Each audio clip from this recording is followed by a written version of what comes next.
So, hi everyone. I'm here with Matt Whale today. Matt Whale's the head of implementation and customer success at DebtStream, and DebtStream are in the digital automation, the collections automation sort of space. So Matt, thanks very much for joining me today. It's great to have you. Always good to see you, Chris. Always nice to be here, that's for sure.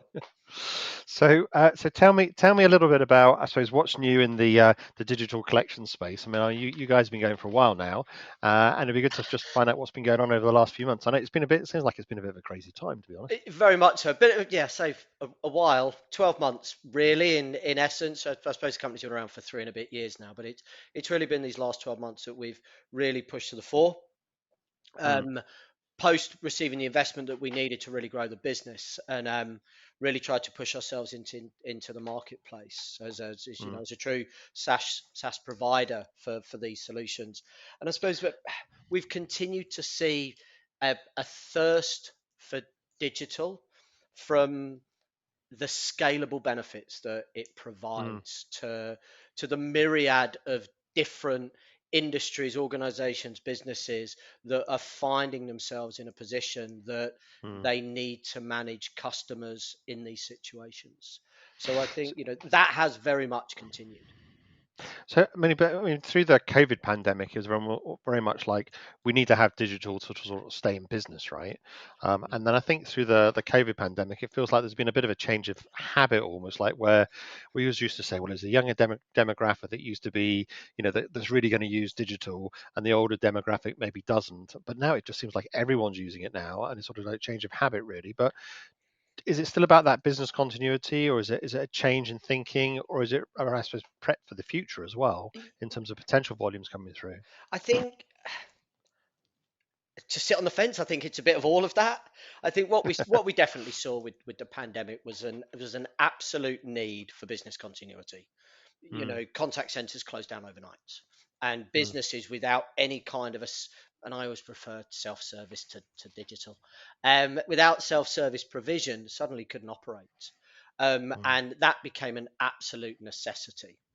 mm, But I think what hopefully more and more businesses are recognizing is that a digital first, and I've always been an advocate of digital first. I wrote a piece quite recently, if people want to go and read it on our company website, that the decisioning for a customer should never be binary. It shouldn't be a mm, case that I'm choosing at the outset of the engagement with an organization, I'm choosing to be a digital customer or I'm choosing to be an analog customer. It should always be an orchestrated journey that takes us through a myriad of channels, completely dependent on the needs and the outcomes that are desired. And for me, that should always be, wherever possible, a digital first approach, because that mm, digital first approach allows what we've just talked about there: business continuity, scalability. It allows for um, the nuances between generations who prefer different engagement points.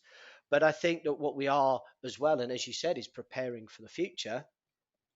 We are moving across all generations. That I always use the analogy of my stepfather, who mm, was very anti-technology. Suddenly, as a very vulnerable person during COVID, if he couldn't do his shopping online, he wasn't going to get very mm. far.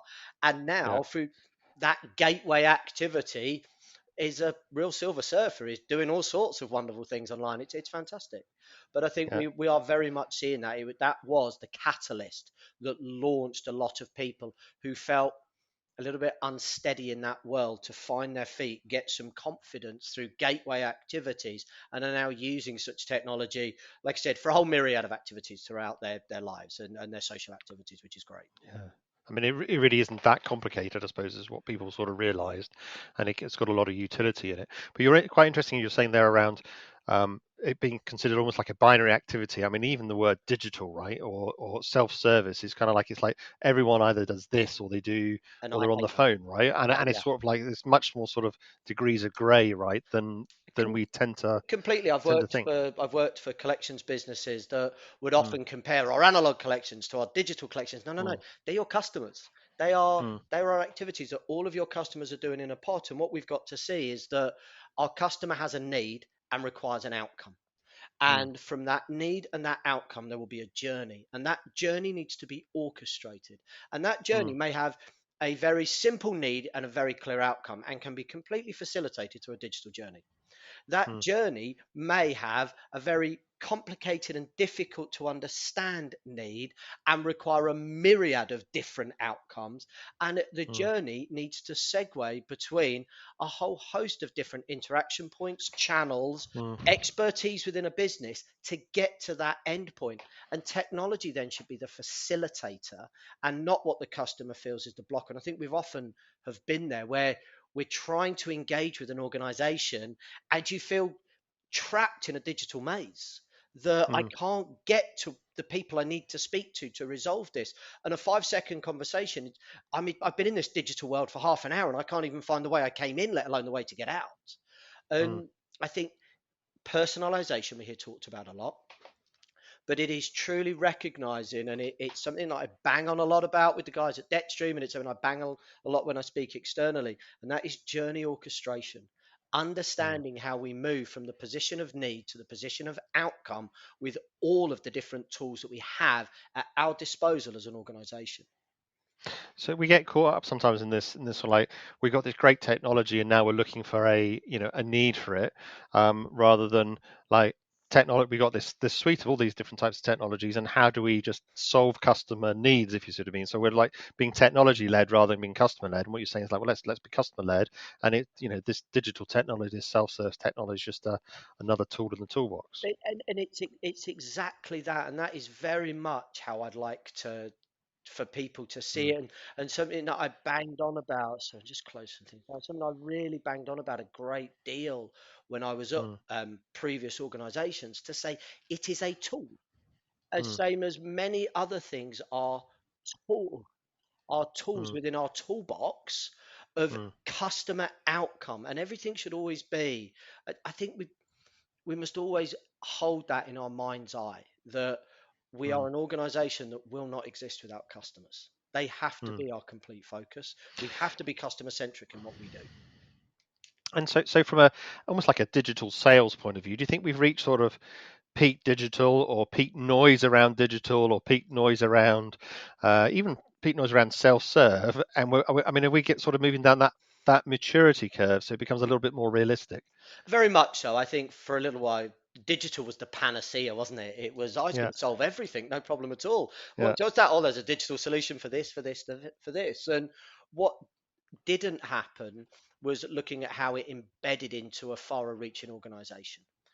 yeah. And, you know, digital does help reduce cost, but the driver of it shouldn't be about reducing cost.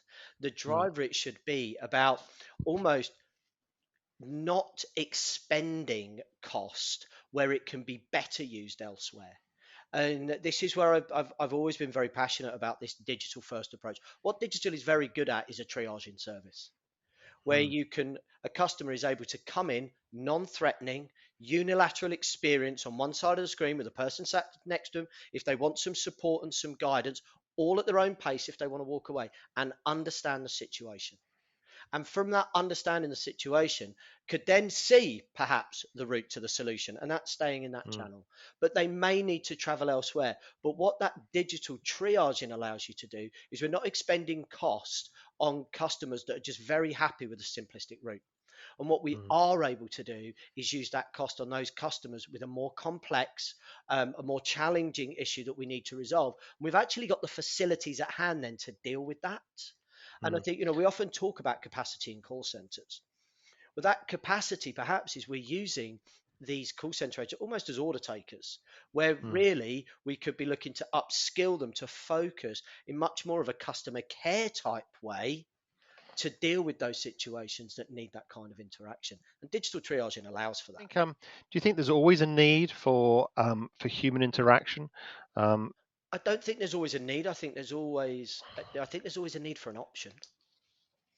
I think for businesses that have gone entirely self-serve, I do find that, and again, it does depend on the industry that you operate in. mm, Okay, and some industries it will lend itself to it because your customer need, your customer want may always be one that can be self-served. But I mm, do feel that, especially when we're looking in the collections and recovery space, when there is significant customer detriment through the non-resolution of a situation, that we should always ensure that we keep open every possible opportunity of access and engagement. It's up to mm, us how we, I keep saying this, how we orchestrate those entry points mm, and which customers we open them up to ensure that we haven't got everybody coming flooding through a gate they don't need to go through.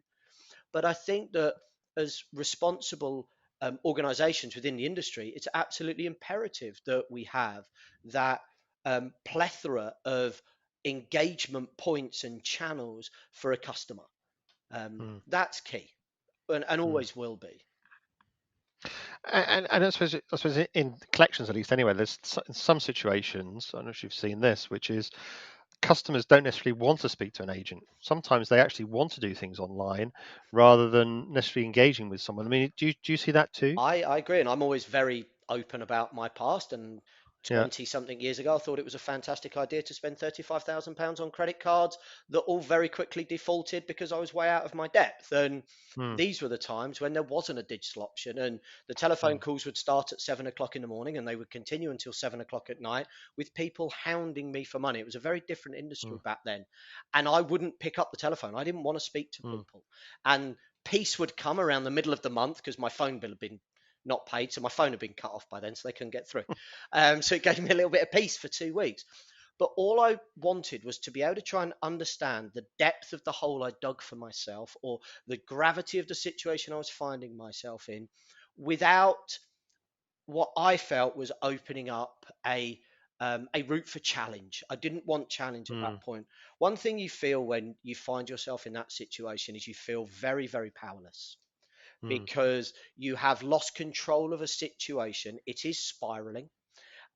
You feel under great pressure and you find it very, very difficult to get clarity of thought. There's a mm, great deal, I always refer to this as a great deal of noise because mm, everybody is coming at you. And what a digital channel does provide is the opportunity to just go and sit and assess. I can mm, look, I can see my balance. I found it very difficult to understand the balance that I owed a number of the different credit card companies that had lent to me, what I actually owed. I couldn't understand what my options were. I didn't know there was something called a settlement. I didn't know that I could create a payment plan.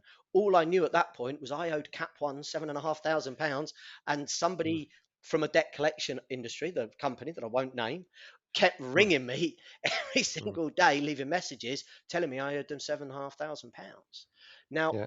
what digital does provide is individuals like me to go and say, right, what is this situation? Scope is so you talked there a little bit about control, right? And the fact that you want to have control and you're in that situation. And do you think the digital piece fundamentally is Empowerment. about giving back, yeah, It's giving about back empowerment. control back to customers, right? Which is a wider theme that we've kind of got going on, which is like we all want to feel in control. And I suppose with digital and the internet, we feel like we're in control of our insurance, whatever it is. I mean, do you think that's the same theme and is kind of critically important? Yeah, most definitely.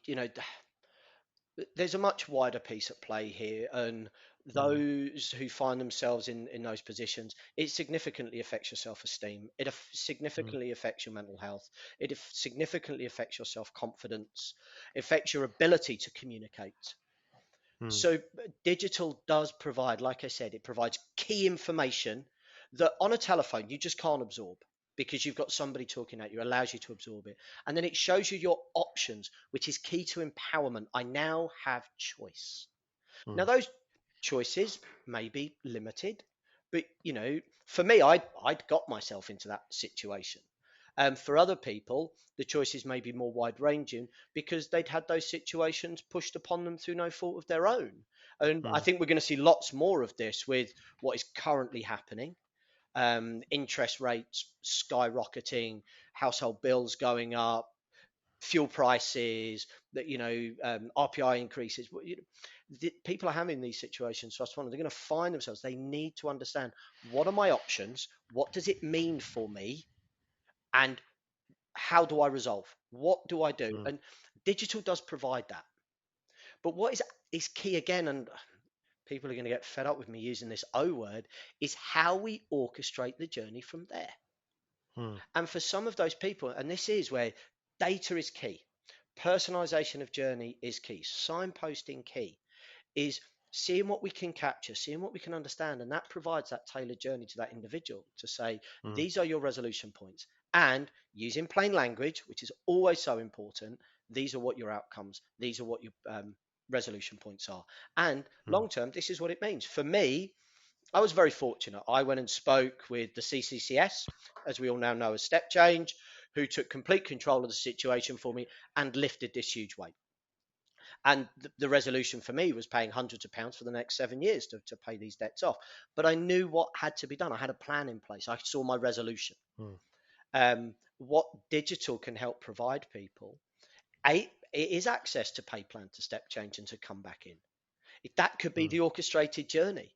I need to go and I need to hear from a third party the support and help that I need. Now, when we say people in these situations don't want to talk to a human, they might not want to talk to the human who's asking them for the money, but I most definitely wanted to talk to somebody that was in my corner to provide me help. That was the mm, orchestrated journey that I needed. And that person told me how I needed to manage the situation. If I'd had a digital route to go back in and set up payment plans for these people, I would have. mm, Instead, the CCCS, Step Change, did that on my behalf. mm, But where I lost control again was if I wanted to make even the slightest change to that arrangement, and everybody's financial mm, situation, especially those that find themselves in these situations, is very dynamic, very fluid. You could be a 0 hours contract worker. So 1 month you're being paid much, 1 month you're being paid very little. It's very a budget for 12 months in these situations. How can you budget for 12 months when you don't know what you're earning week to week to week? You need the mm, control to be able to go in and manage that arrangement. Yes, inside commercial guardrails, the organization you're dealing with feels comfortable, but empower that customer to say, we trust you. Nobody wants to be in arrears, debt, defaulted debt. And I challenge anybody to say that there is deviant behavior that people do, because they do not. Because mm. having been there, I know the pressure it brings. I know the noise and the lack of calm to your life that it brings. So nobody chooses to, but trust these individuals to manage the situation. Digital Mm. gives that. It really does.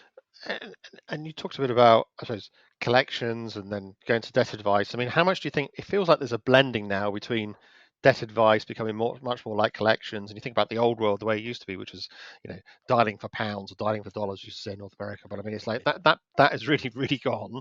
But I mean, how much do you think that the debt advice world is sort of gradually creeping up into more and more into collections, almost like in a much more sort of formal kind of way, as well, because people are looking for support rather than necessarily just making payments, although making a payment in the short term is probably the easiest thing to kind of do And most if you definitely, can. but I think that needs to happen. And this is where I talk about organisations looking at the reprioritization of cost and expenditure.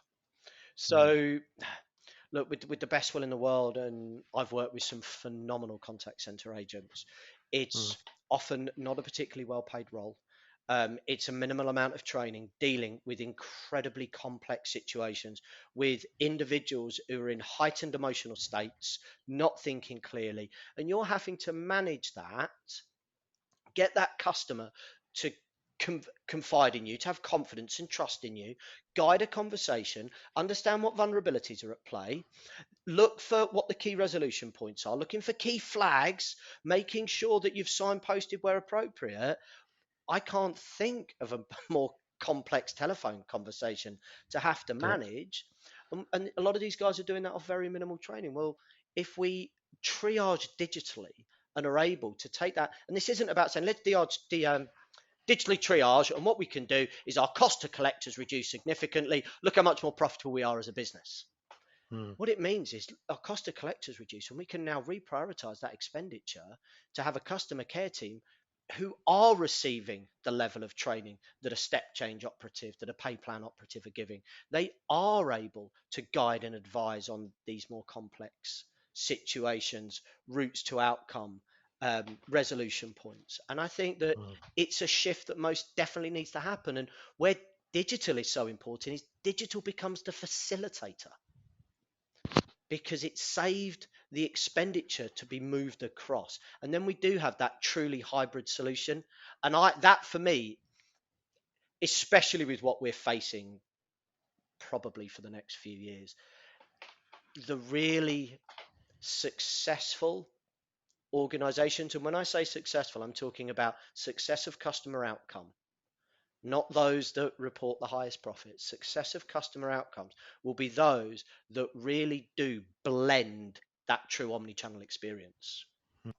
How much do you think we have to move in the collections world from being sort of like short term, particularly in the credit world, short term payment versus long term rehabilitation? So instead of being over like a 3 month a 3 months payment cycle, you're now looking over years, a bit more like you'd look at in like the debt purchase sector. Yeah, I most mean, do you think definitely. that's good? Do you think that's going to come up even for creditors? I think it's going to have to, because I Mm, don't understand. I can't see an alternative. I really mm, can't. I look at our home life, and we're in mm, a brand new home. We're very, very fortunate. So it's incredibly energy efficient. Our utility mm, bills have doubled. Now, mm, fortunately, there are two of us. I don't have a large family, but I don't mm, understand how other people mortgage costs, people's mortgage payments could have doubled, if not tripled, over mm. recent weeks, let alone months. Well, Yeah. suddenly your affordability headroom has evaporated. So you find yourself in arrears. You haven't found yourself in arrears in the way I did, because I thought it was a wonderful idea that on every Friday and Saturday night I'd go into All Bar One, and the first thing I did was buy 2 bottles of champagne. And Mm, as a teacher, that is not a sustainable lifestyle, funnily enough. yeah. So I found myself into all of that. It wasn't a sustainable lifestyle. It wasn't even that enjoyable. The fun for a bit, It but was fun not for a a lot of bit, fun not afterwards. afterwards. No, But for yeah. me, it was very easy to say, well, that was the cause. Remove the cause. Suddenly, there's the affordability headroom to pay off the debt. What we're Mm, finding is people's affordability headroom is evaporating because of this cost of living crisis. So what's driving them into arrears can't be removed to give them scope for repayment. So mm. where do you turn? You can't say, well, you've only got 18 months to pay this down. People don't have that available affordability. We're going to have to move into this world. And what are you hearing from like your customers in terms of like arrears levels, or when that's expected to start to tick up? Because I haven't been hearing recently that arrears levels have jumped hugely. I mean, if they've seemed relatively benign all the way through COVID, despite what we might have been saying, we might have chatted about on previous calls. I mean, they've been relatively benign. Maybe some indicators now that they're increasing slightly, but it doesn't feel like there's been a massive wave that's coming through. But although we're still expecting it, I mean, what are you kind of hearing, and what's your prediction? Well, I do wonder, for a lot of people during the pandemic, um, and living expenses for a lot of people actually went down. Mm, You lost mm, your travel expenses and things like that. And for some people, that was a massive overhead, mm, and perhaps was plugging artificially gaps, because we still had a number of people that were on 80% of their salary to put mm, their living costs that they weren't having to burn going to work and things on top of that. And if you mm. live sensibly, well, you couldn't, not because everything was shut. Um, Yeah. but suddenly you were artificially plugging a gap there. What we've seen now is everything shot up. People are back in the office a lot, are traveling, things are open, and then from nowhere. And this wasn't a gradual spike that we saw here. It wasn't a gradual uplifting. This was a cliff face. Mm, You went to bed one day, you got up in it, and suddenly everything was 3 times the cost it was yesterday. mm, And that's what catches people out. You can't alter your behaviour that quickly to make that difference. You mm. can if you're thinking, oh, this is getting a little bit more expensive. I need to back off on a few things here to manage this. People, I think, suddenly had the rug pulled from under them, and we will see this, I believe, in the next month to 3 months now. So you're I'm going to thinking, see yeah, so yeah, towards the end of the year, the end of the start of the year, new year. Q1 2023 is when we'll find that we're seeing people in that position.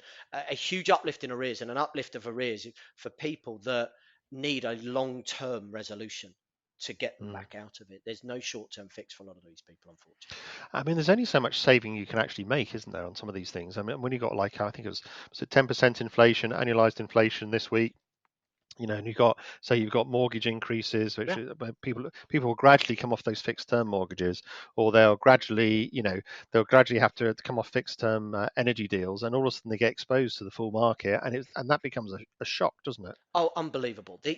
This these are cost of living increases to core elements of mm, people's lives. These aren't lifestyle expenses that you could look at and, like I said, say, yeah, I need to cut my cloth in a few areas here.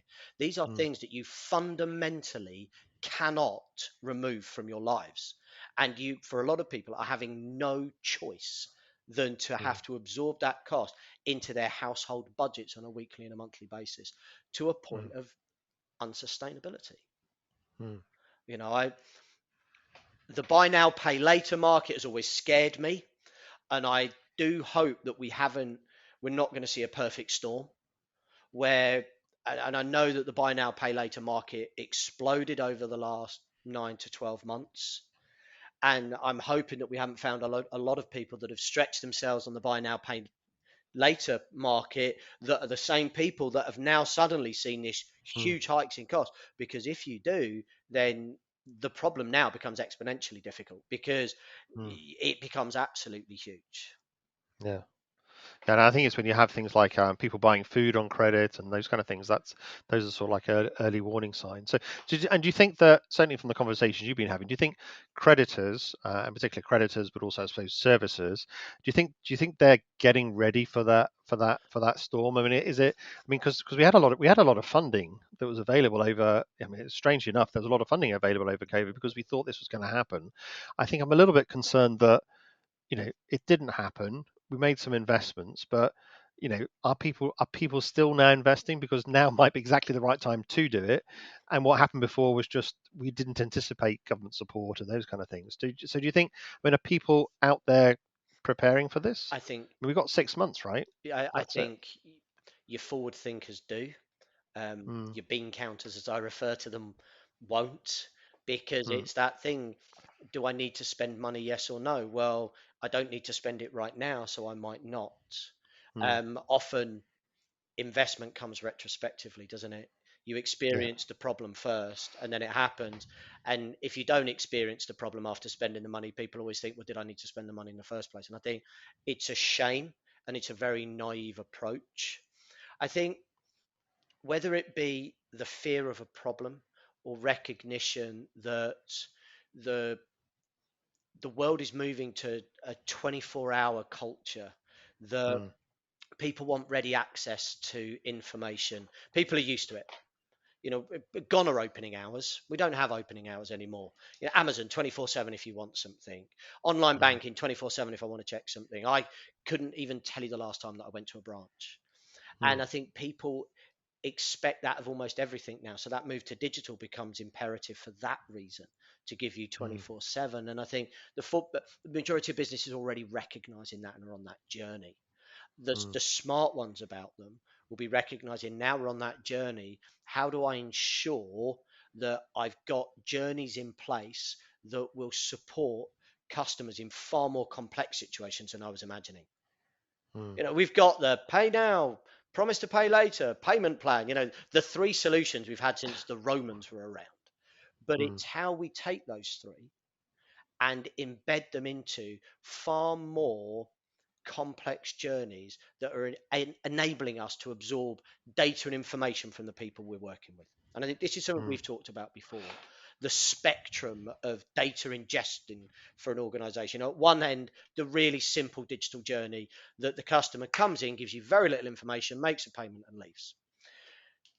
Right at the other end, that well guided human to human interaction in a telephone call where you can mm, ingest a phenomenal amount of data and information about your customer that you might need to find the resolution point for that individual. And there's everything in between on that spectrum.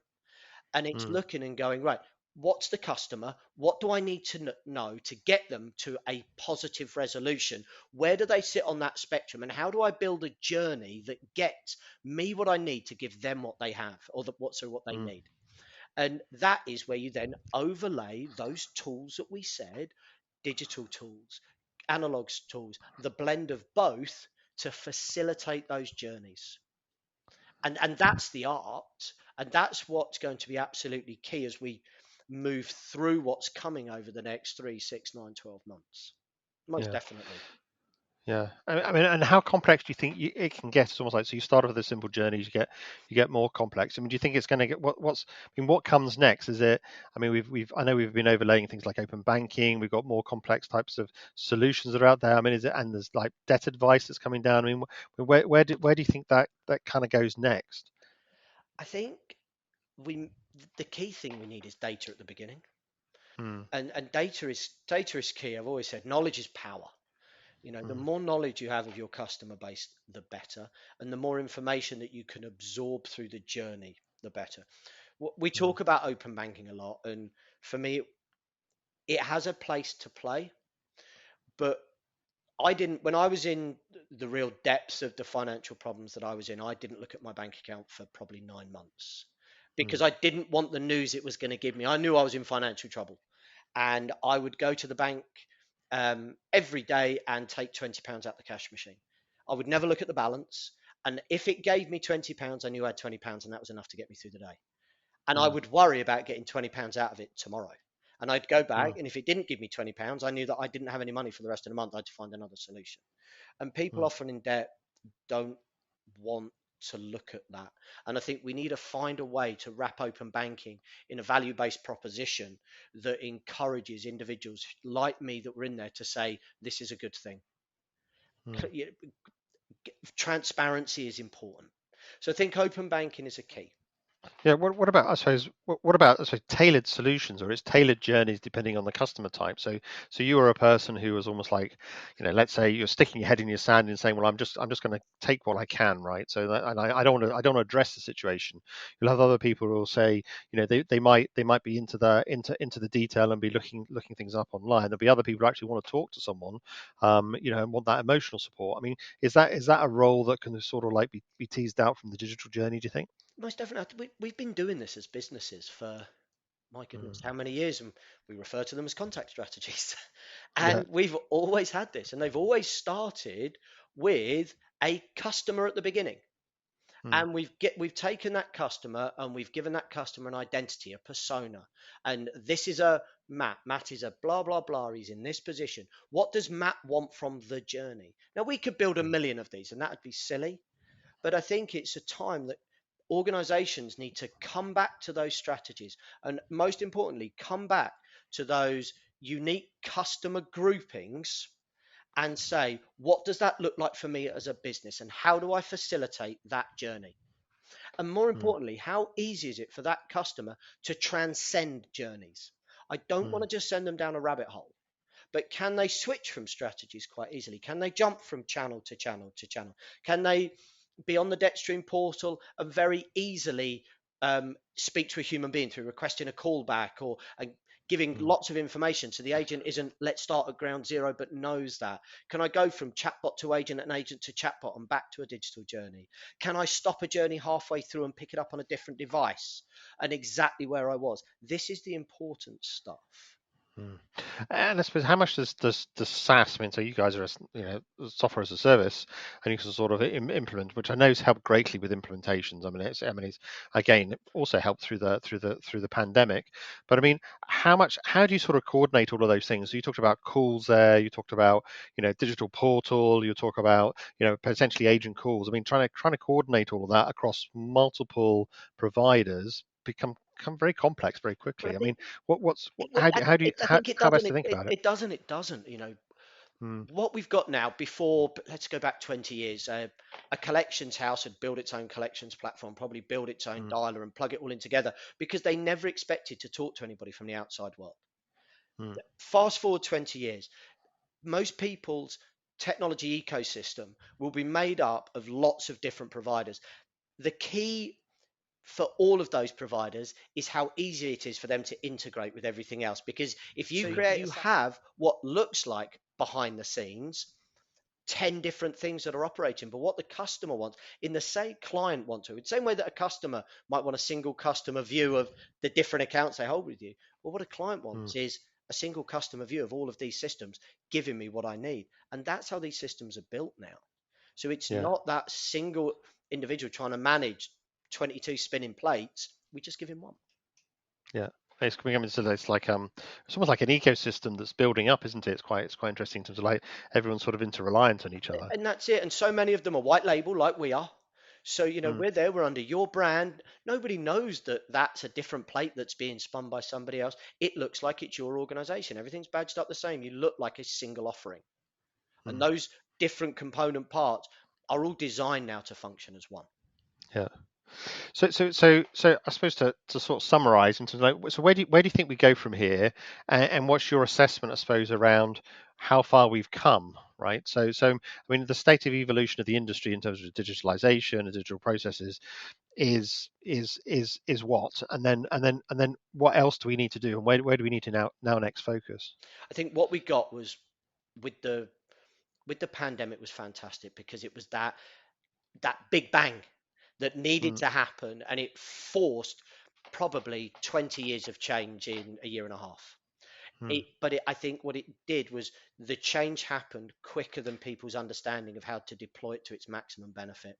I think what we're mm, going to look forward to now over the next 6 to 12 months, maybe a bit more, is people now becoming very, very creative and intuitive about what that hybrid journey looks like, about mm, utilizing all of the different component parts and no longer seeing speaking to a human being as almost the failure of digital. Oh, they went through to a mm, contact center. Well, why didn't you have a digital solution for that? Well, mm, because they wanted to speak to a human.